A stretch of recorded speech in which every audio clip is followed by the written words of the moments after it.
We're here in Atlanta with Tara, and I wanted to start with, I said, you are so beautiful. You're gorgeous. Thank you so much. And I wanted to ask you about people saying to you or asking you or telling you that you are not a Black American. You can't be Black American. You have to be something else, or you have to be foreign, or you have to be mixed, or, you know, what has been your experience with that? In Alabama, I get a lot of people saying like, oh, you must be Cherokee. Everyone in Alabama thinks they have like Cherokee Indian in them. If you look, they got Indian in their family? Yeah, unlike the stereotypical African American. Or when I have people doing my hair, like my hair kind of similar to yours. Like I have a lot of it, and when it's straightened, it's like really soft looking and shiny.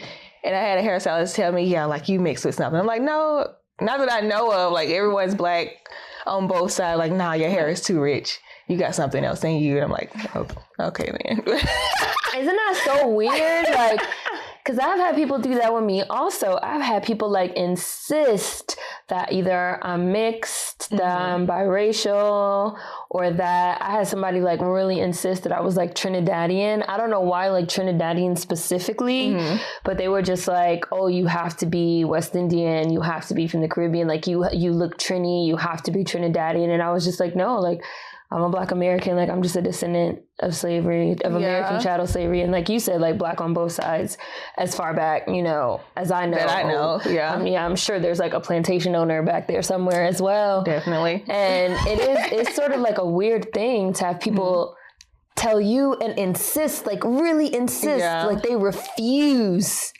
to believe. Like you just can't be attractive or just really cute. Like you have to explain the beauty. Right. Because you can't be Black and pretty. Of course not. And you can't be like a Black American and pretty. There was recently some conversation on my channel. I have a friend that's a model. Shout out to Gabby. It's all right. I have a friend that's a model that was also saying, she was like, you know, she said she's been told straight up to her face that she would probably book more jobs if she told people that she was foreign and not American and not a Black American. Because again, kind of getting into this idea of beauty and the standard of beauty and what is considered beautiful, almost like as if what we were just saying, like Black Americans and descendants of American chattel slavery can't be pretty, can't be beautiful. Like there's a refusal to believe. They've told her, like, if you tell people you're foreign, if you tell people that you're mixed, you will book way more jobs. And that's so messed up. It is. And it's also fucking wild because it's like, her face not going to change. Like if you tell people, oh yeah, I'm mixed or I'm foreign, like if you did, your face, the way that you look isn't going to change. But like that would make you being beautiful like more acceptable. Right. Like, if she's a model, it's about her face. So why does it matter where you're from? It's crazy.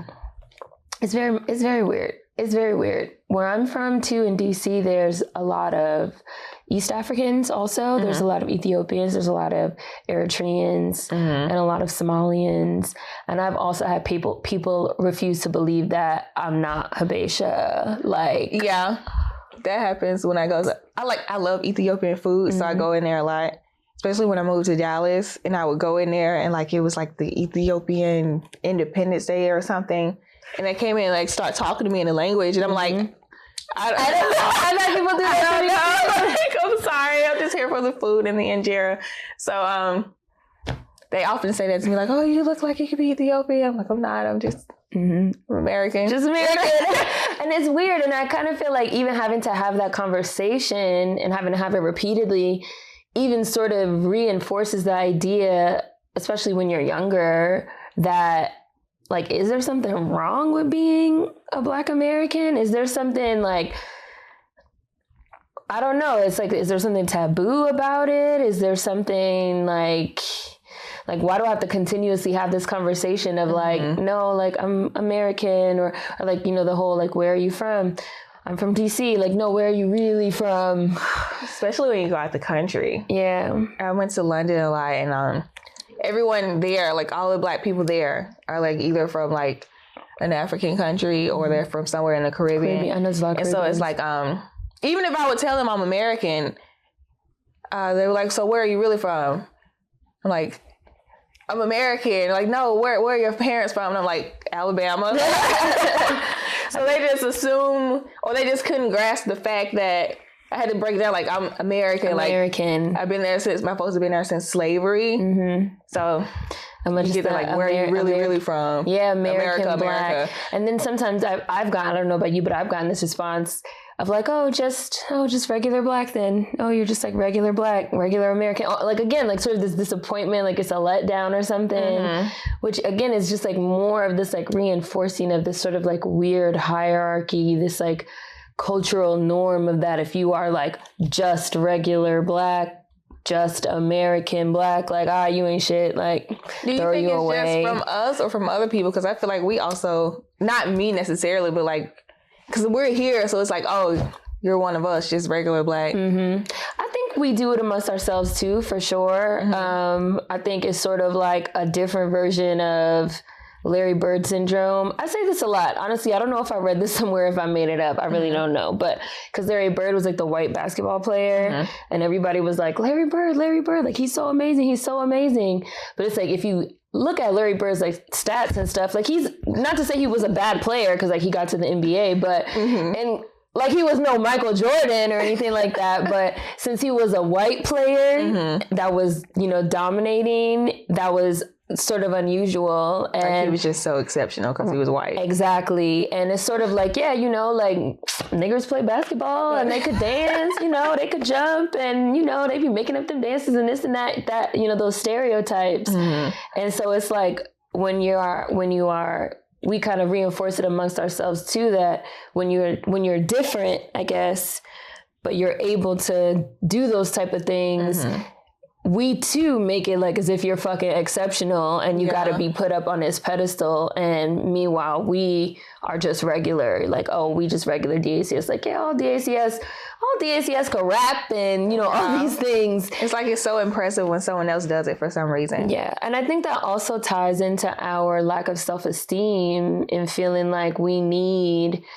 outsiders, however you would, define an outsider, again, be it a white person, a non-Black person of color, a foreign Black, this idea that we need outsiders to validate our culture and to validate ourselves, because like we even believe ourselves that we are not enough and that we are not anything and we are not anybody.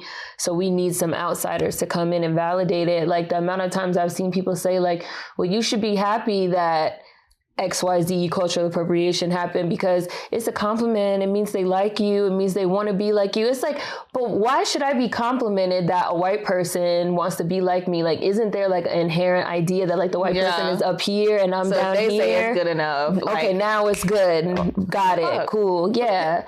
It's fucked up. And it's a lot of like fucking brainwashing, I think. It's like a lot of brainwashing and also narrative pushing. So another thing that a lot of people have been talking about on my channel in the comments and stuff in terms of narratives is the narrative that like descendants of American chattel slavery don't exist, or that we're not here, that we some type of endangered species, or that we have gone extinct, especially considering the narrative that's so hot right now is like the immigrant narrative and the immigrants make America great narrative, and the idea that just, America is populated by nothing but, immigrants, which I think also contributes to like when you say you go places overseas or even here and people are like, no, but like, where are you really from? Where are your parents from? Because it's the idea that we're not from here. Maybe us being Black has to do with it too, because people think of America as a white, it's a majority white country.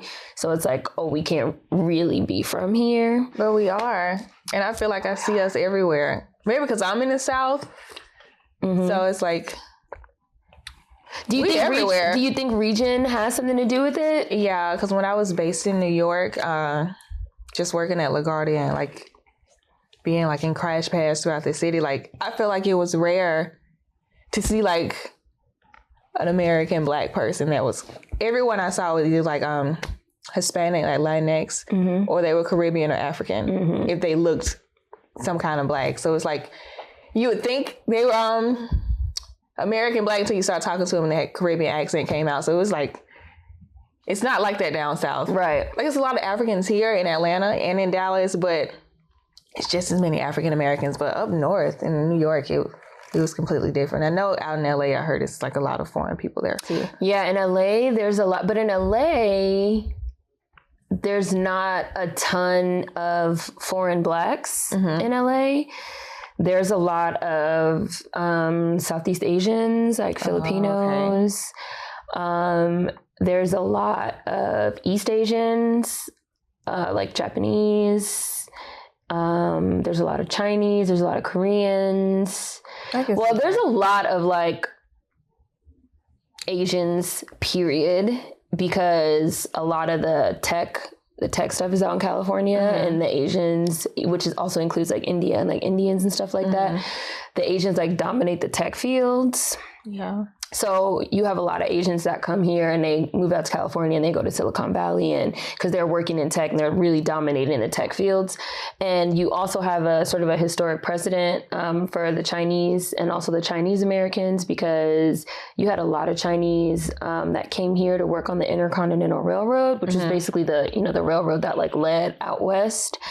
It was like predominantly now freed Blacks, like after slavery, freed Blacks, what we now know as Mexicans, or like indigenous Mexicans, indigenous Californians, really, because California was originally a part of Mexico, and then Chinese that like built that railroad and worked on it.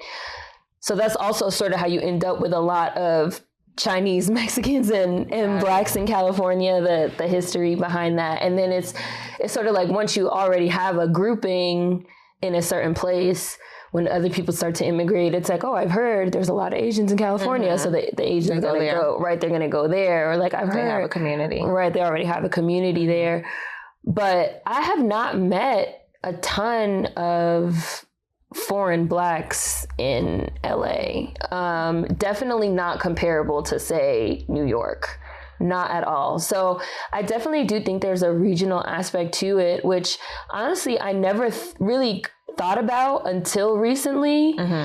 When we sort of started having more of these conversations. I never really thought about it because at this point I've lived in DC, I've lived in Miami, I've lived in LA, and I've lived in New York.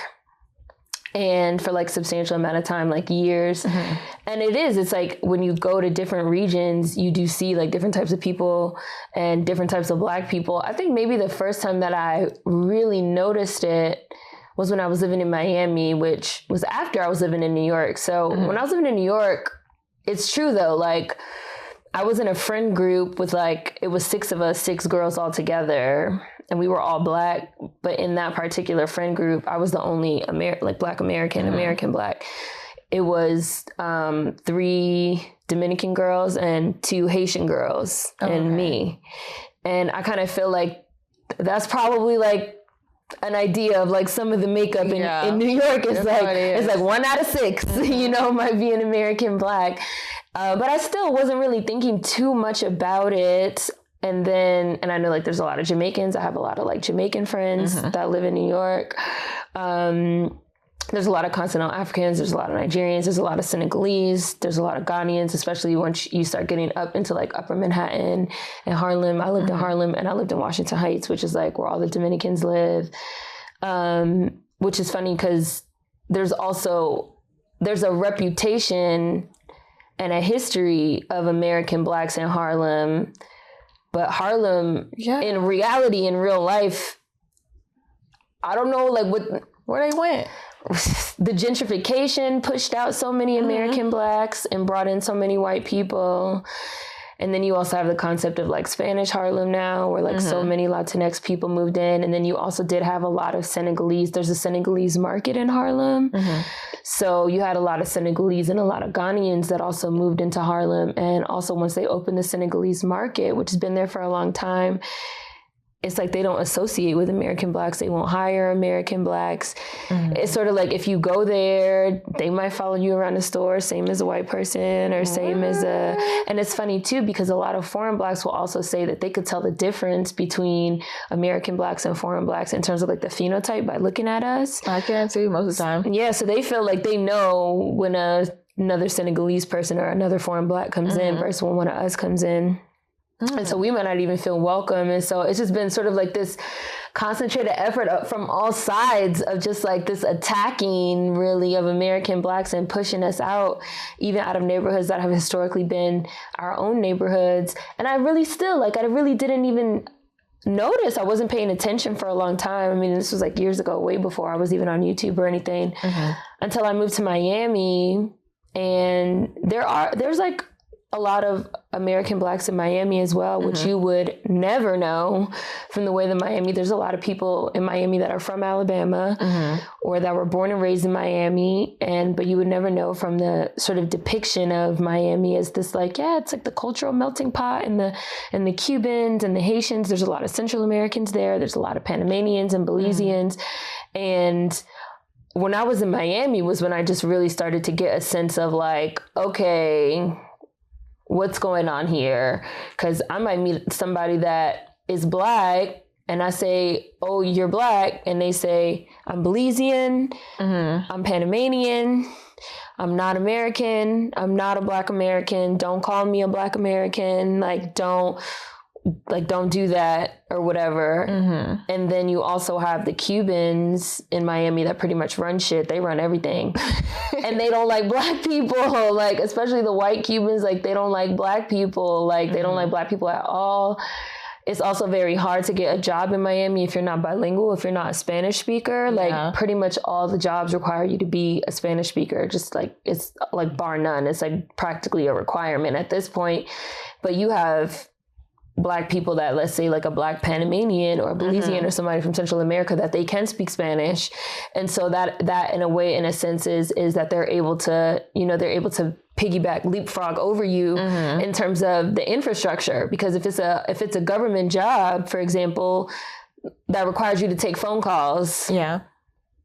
But like if the majority of the population speaks Spanish, so you have to be a Spanish speaker. If you're not a Spanish speaker, which most DACS are not, then it's like they could leapfrog over you. But then at the same time, they could look at you and they could be like, well, I'm Black. I came here from Panama with nothing and I was able to do it. Why can't you? And a bucket of water and I made it. Right. It's like, but the infrastructure here, like everything is ran by Spanish speaking Cubans and the infrastructure here is geared towards Spanish speakers. It's like it's catering to them. It's right. Instead of, I don't want to sound like... You can say whatever you want. That's the whole point. You can say whatever you want to say. It's like nowadays it's like it's catered to Spanish speakers. The people who aren't from here, we're catering to them and make it easier for them. But they came here, so I feel like they should be making an effort to learn English instead of for us to get a job. We have to make an effort to learn Spanish, their language, when that isn't even our official language. But I mean, it's good to know 2 languages. That's cool.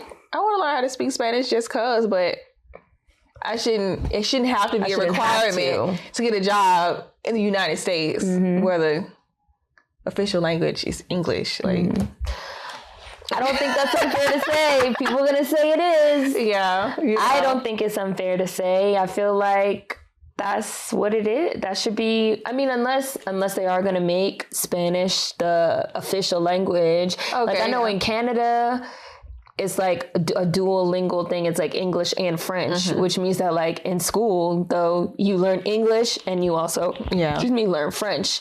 So, and I think there's like even parts of Canada, like parts of Quebec and Montreal and stuff that are even like exclusively French speaking. So it's like, okay, for you to live in our country, you have to speak French. Yeah. So the country, the government, the infrastructure gives the citizens the tools to be able to do that and to be able to succeed. But we don't do that here. No, you take away like 2 years in high school. And then it's you like learn the basics. DACS, we the ones that's left sort of holding the bag in a lot of ways. Which is like weird. and I would even say white Americans too, which is sort of funny. It's like funny, especially, I feel like especially in the South, we have a lot of, due to like the closeness because of slavery, we do have a lot of like cultural, sort of shared cultural norms with like the white Southerners, the white trash, We have a lot. I was telling my friend, like, white Southern people, white country people, like, we have so much in common with them. And it would be so cool if they weren't fucking racist. Right. We have so much in common with, like, Southern white people. But we do. them be, like, the most racist ones. Right. So it's like, get over it. I have a friend that, so she's mixed, she's biracial, and her mother is white from Texas. And her father is a black Nigerian.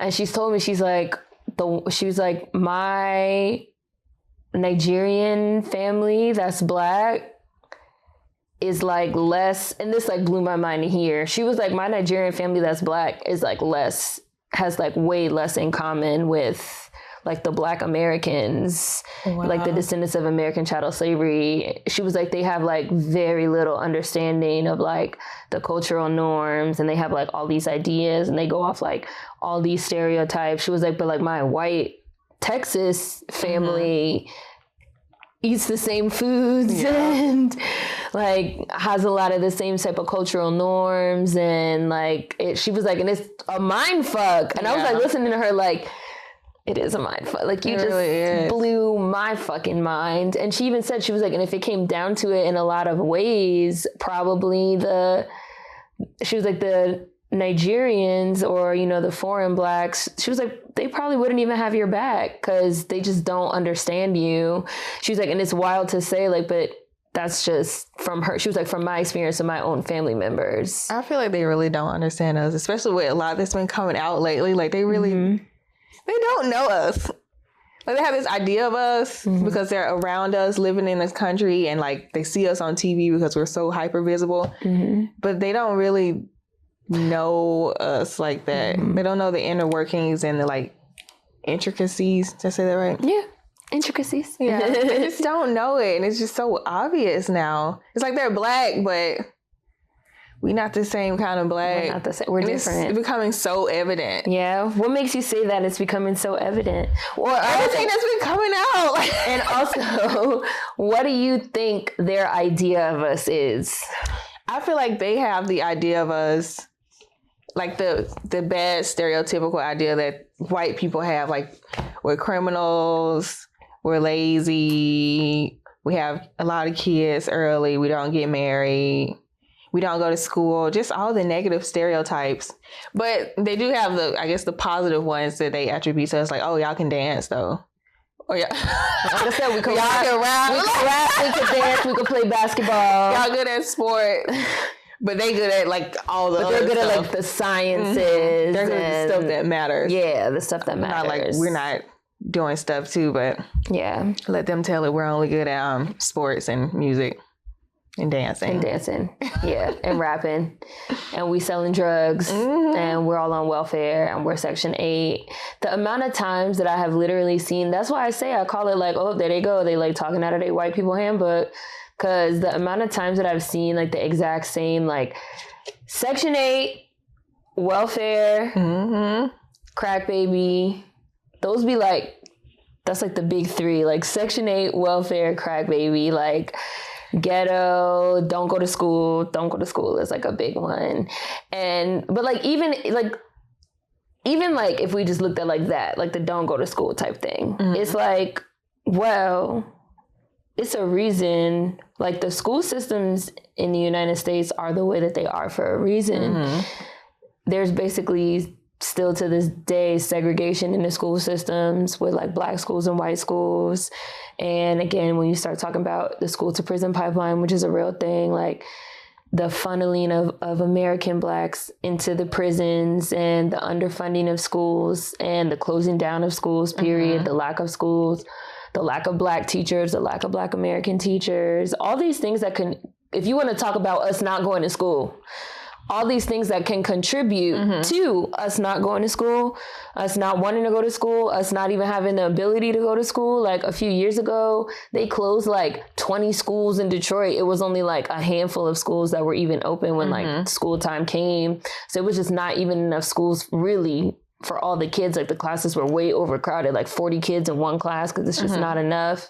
Or kids got to like take mad buses. Like when I was in high school and middle school, I had to take 3 buses to get to school, or I had to take a train for like 45 minutes to an hour, which means I had to like get up early as fuck in the morning. I had to walk 20 minutes to the train station and then get on a train and like ride the train for an hour. Or if I didn't feel like taking the train, I had to get up and I had to like walk like 15, 20 minutes to the bus stop and then take a bus to another bus, to another bus, to another bus. That's so much to go to school. Right, exactly. It's discouraging. And it made me like, fuck this. Like, exactly. Like, lucky for me, my mother was dating a bus driver, so I was able to ride the bus for free.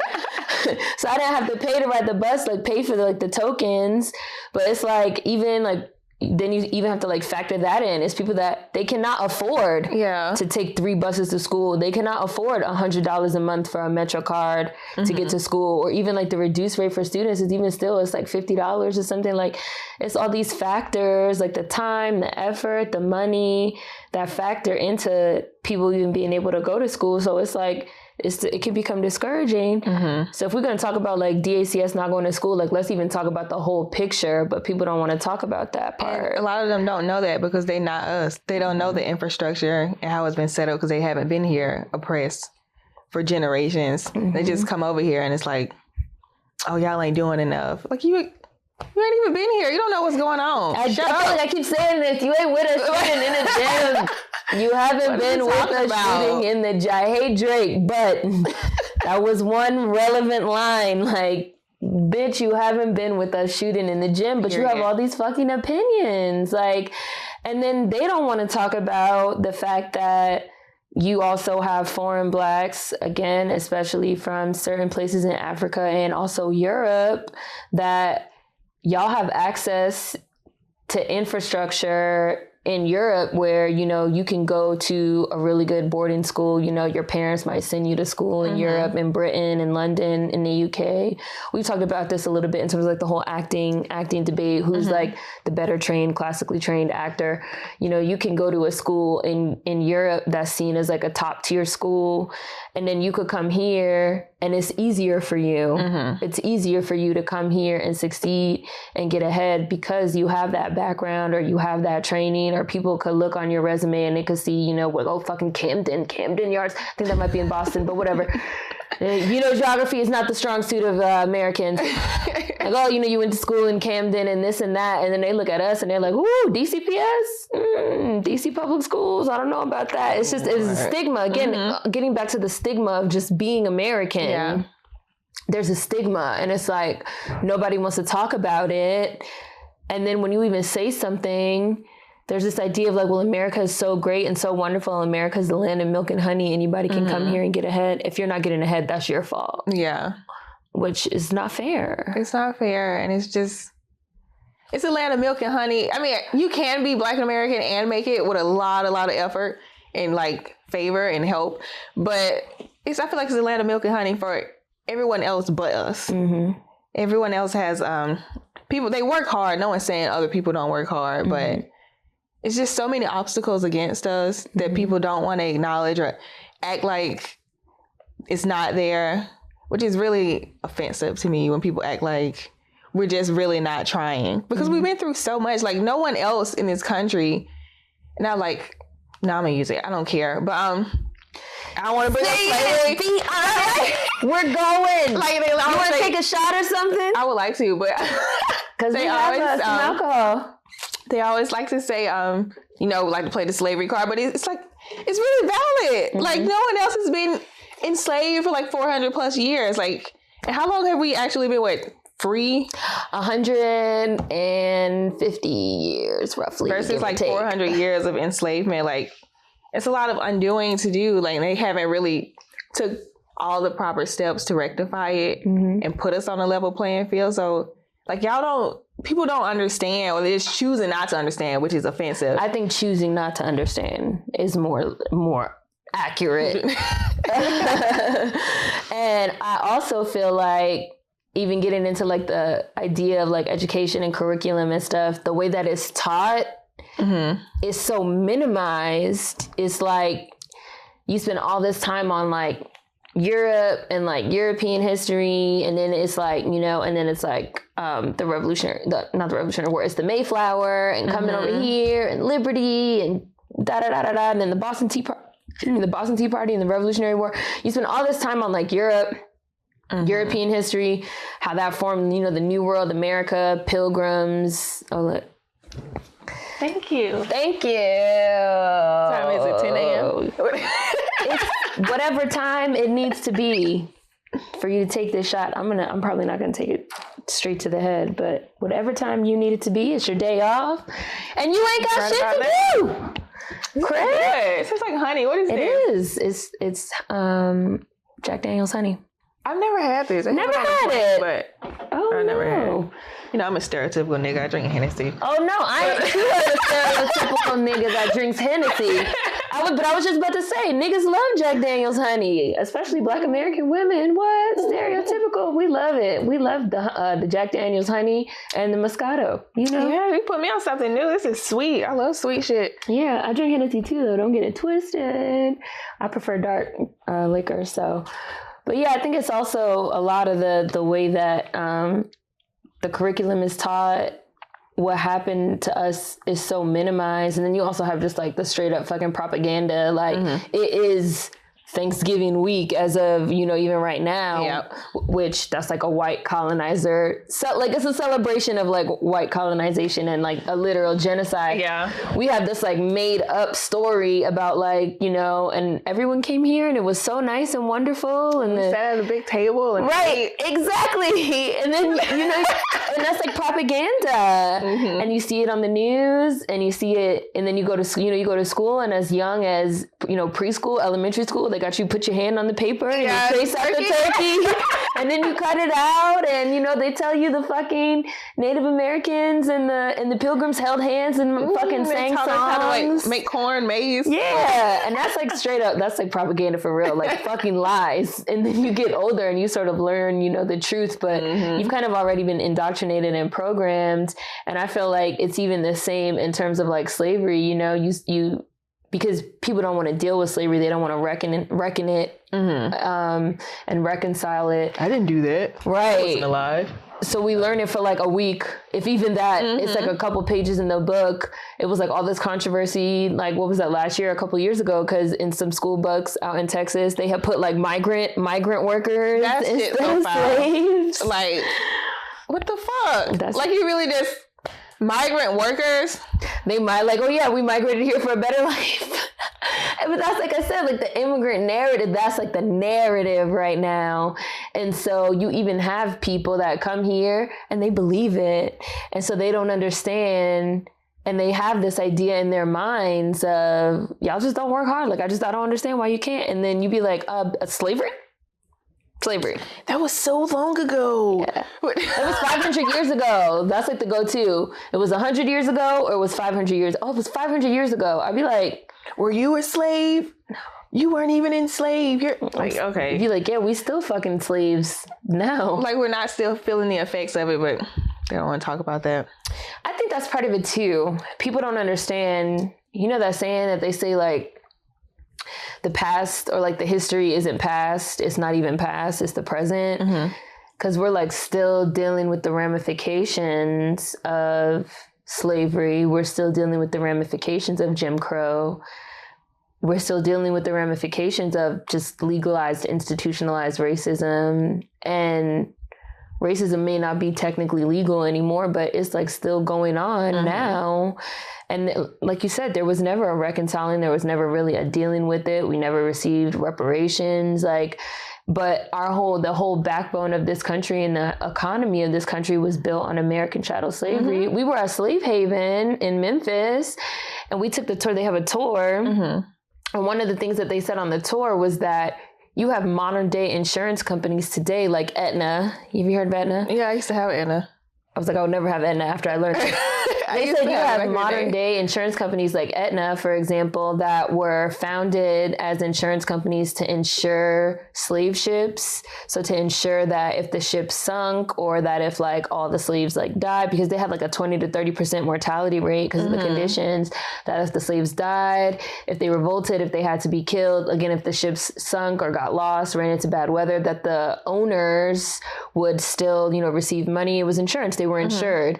And so you had all these modern day insurance companies like Aetna. She gave us a whole bunch, but Aetna stood out. I was like, oh, I know Aetna. Yeah. That is how the companies, that's why the companies were founded. And that's how the companies got off the ground and became these like multi-billion-dollar fucking corporations and conglomerates to this day. That's not something anybody talks about. Right. So many white people have generational wealth off of the backs of slaves. Like, your kids are straight today because of slavery, while my folks just fucked up. Like, and your future generation. Right. Y'all good for life. Like, what the fuck? That shit ain't fair. It's not fair. It's really not fair. And nobody wants to talk about it. And then it's just an additional... But we ain't trying hard enough. I was just about to say, it's just an additional spit in the face. Right. What the fuck? We get it from all ends. We just get it coming. Everybody's fucking against us. It's like we really ain't got nobody except for us. Like, all we got is us. No, really. That's how I really feel. I feel like white people and non-black persons of color of all kinds hate us because we are black. White people in America specifically hate us because of slavery. Mm-hmm. And then you have foreign blacks, non-American blacks that don't like us because we're American and they think we're lazy and we're not taking advantage of opportunities, and they believe all these stereotypes about us. So like, we really have no allies. Like, we don't have nobody in our corner. We have to be in our own corner. Like, it's not like we even chose to be American. Not like we came over here willingly. Like, the fuck? Yeah, but you know, that was so long ago. That was like 500 years ago. And like, why can't we just get over it and like, you know, move forward? And it's so easy for everybody else to just come here and get ahead. So why can't we do it? We don't have to take into account slavery. Like, all the bullshit that happened after slavery. They fucking terrorized us. We don't have to take none of that into account. None of that stuff. Why can't we just overcome it? And, you know, why? I don't know why. I have no idea why. Shit was traumatic. Like, this is why I knocked.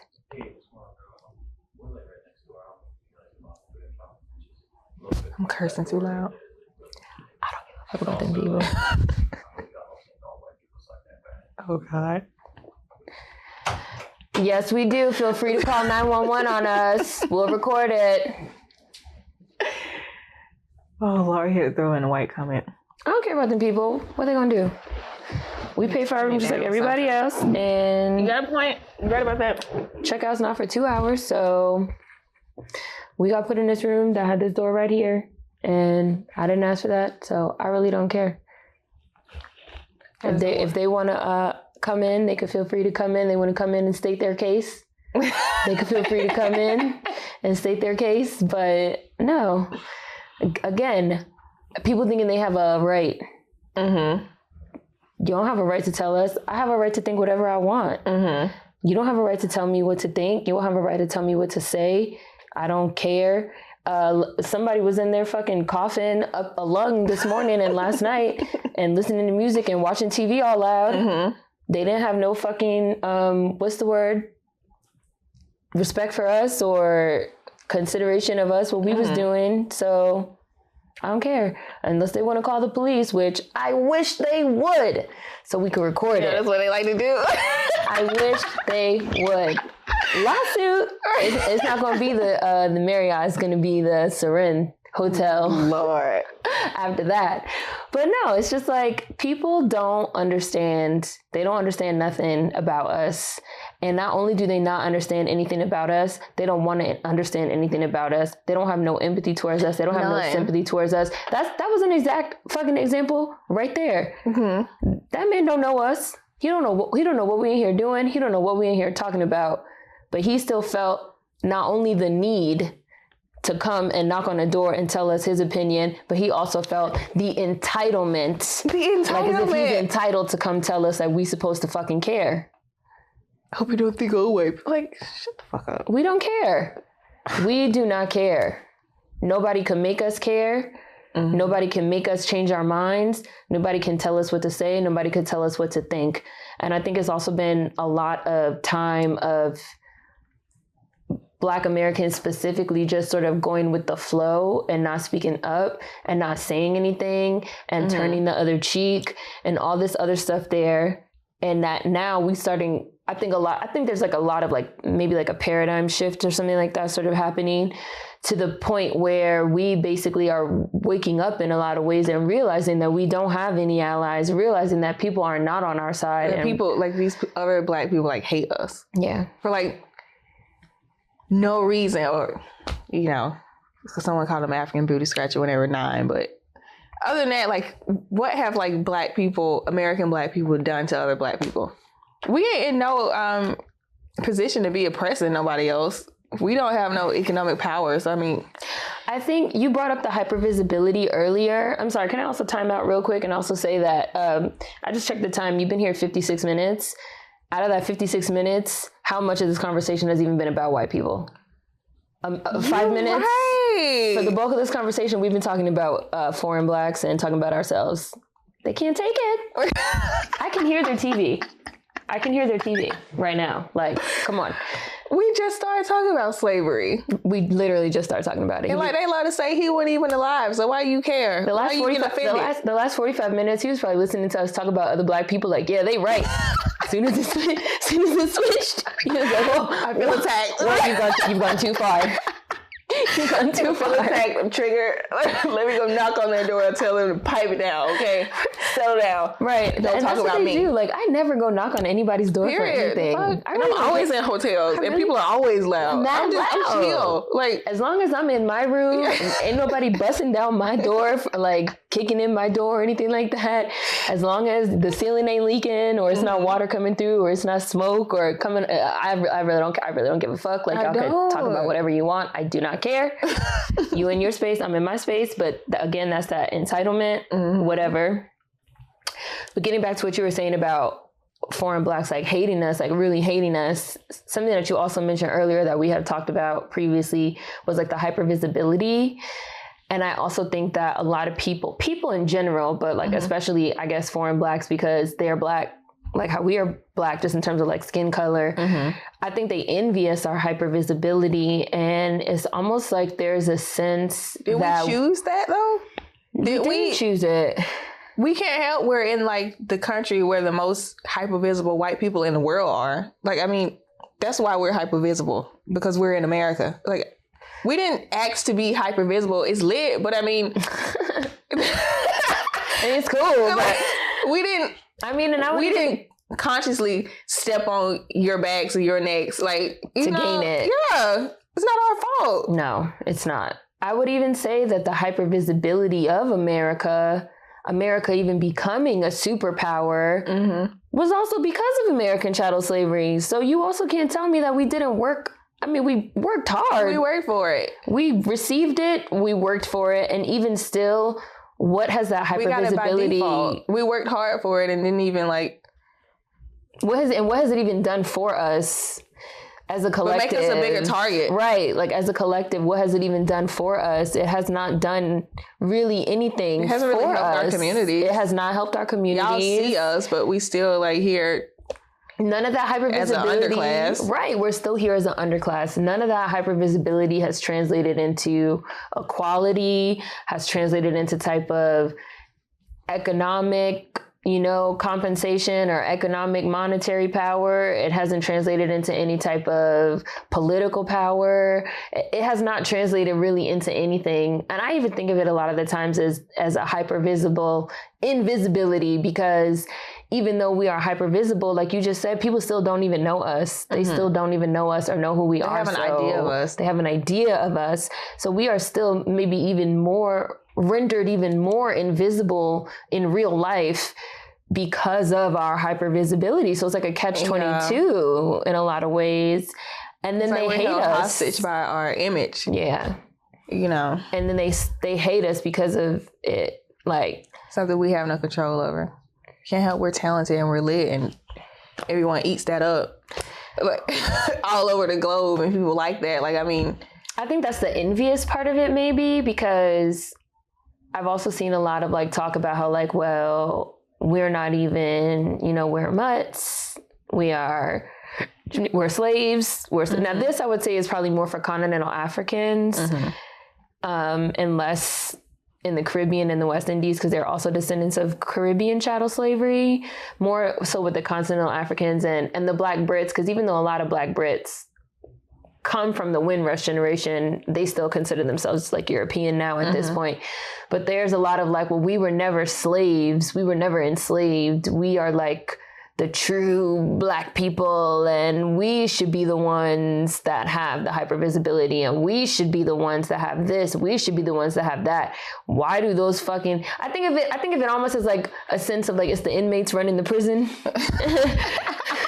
Like, we the inmates, but we running the prison, and why do we, quote unquote, get to have the hypervisibility? Why do we, quote unquote, get to have the music or the TV representation, the movie representation, the representation in terms of culture? Why do we get to have all these things when we, the slave babies and America, we don't deserve it. We don't deserve it.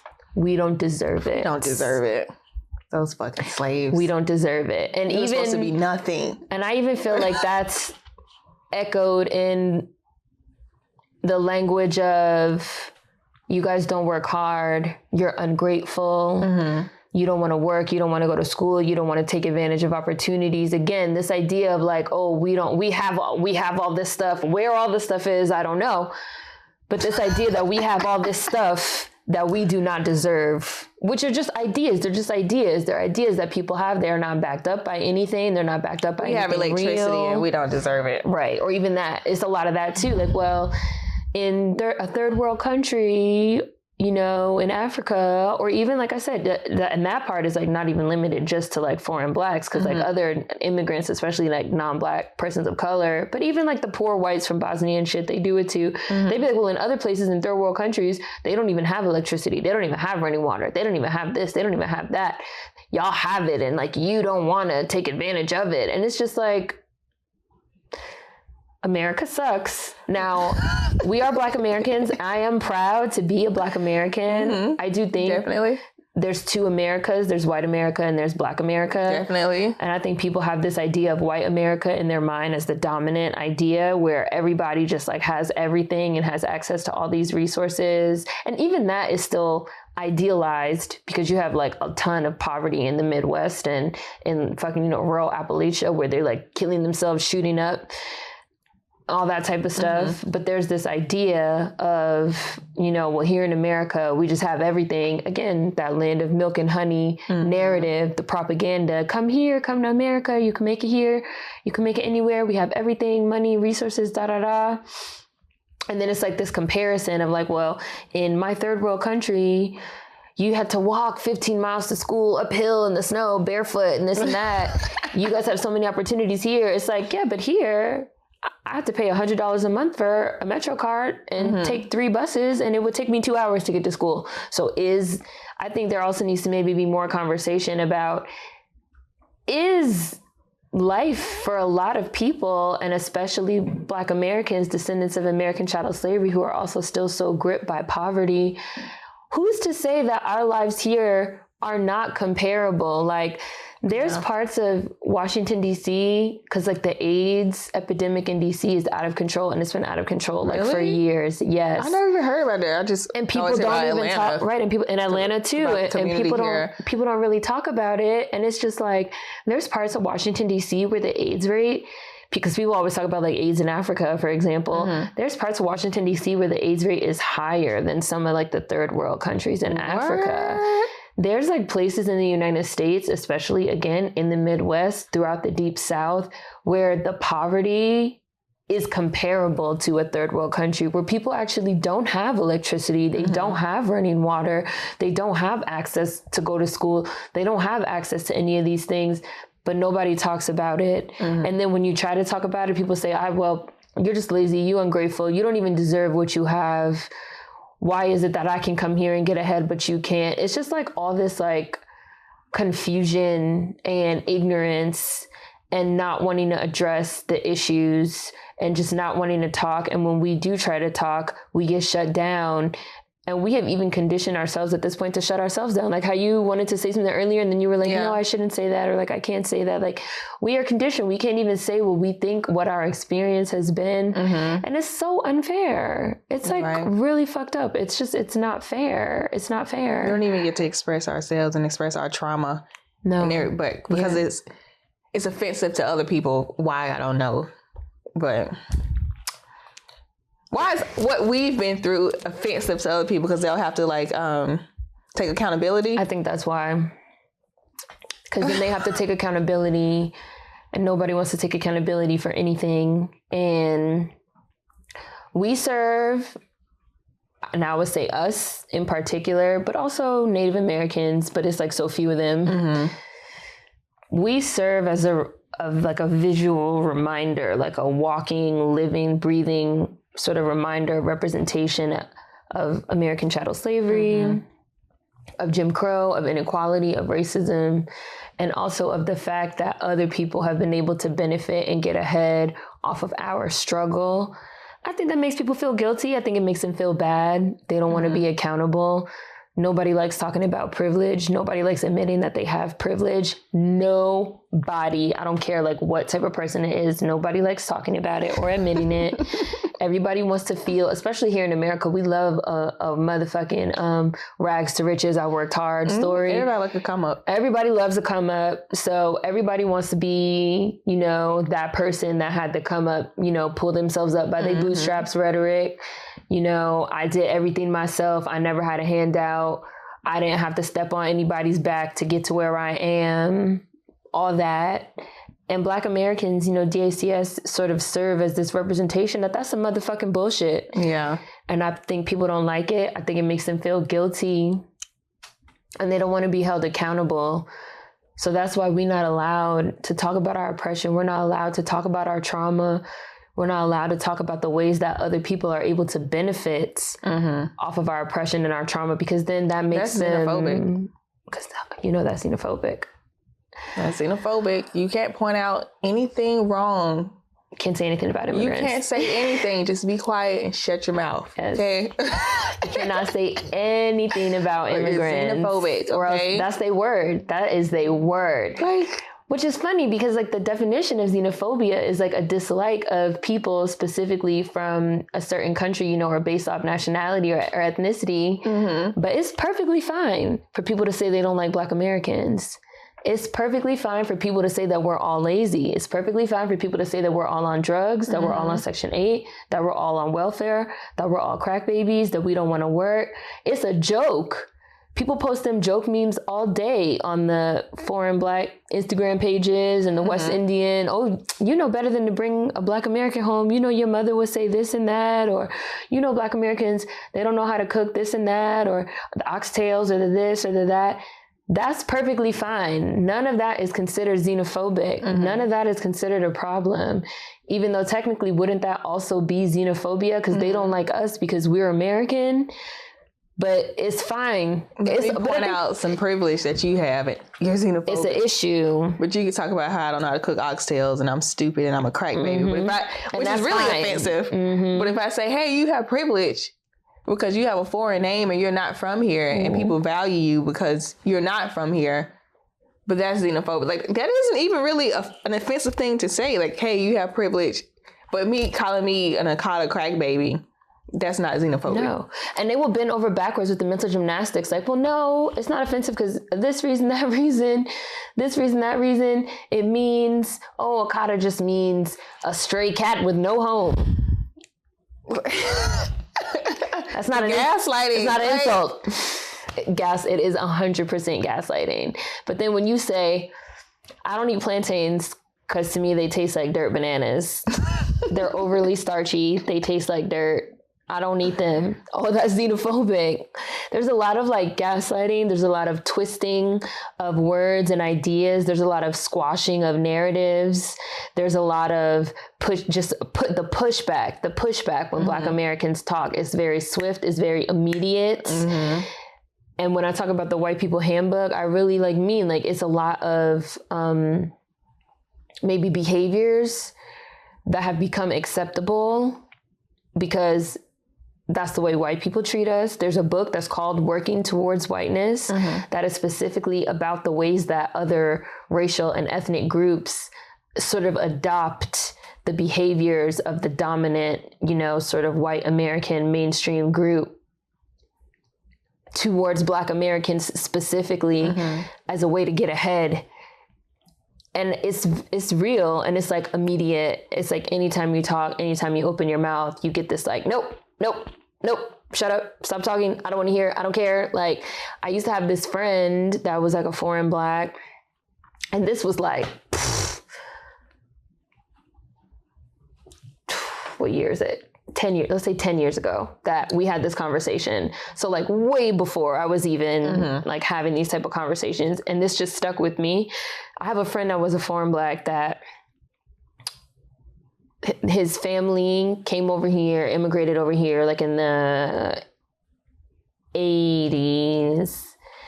I think he might have been born in their home country, but then came here and was raised here, and they live in Staten Island. Him, his mom, his dad, I think he has like a sister, and they live in Staten Island. And so they had gotten educated in their home country, and they might have also went to school in Britain, and then they came here, and then his parents became like some fancy shit, and they bought a house in Staten Island. They settled there. They sent him to college. He didn't have to take out loans to go to college. He went to school. He graduated from school. He was able to take an unpaid internship and live at home with his parents.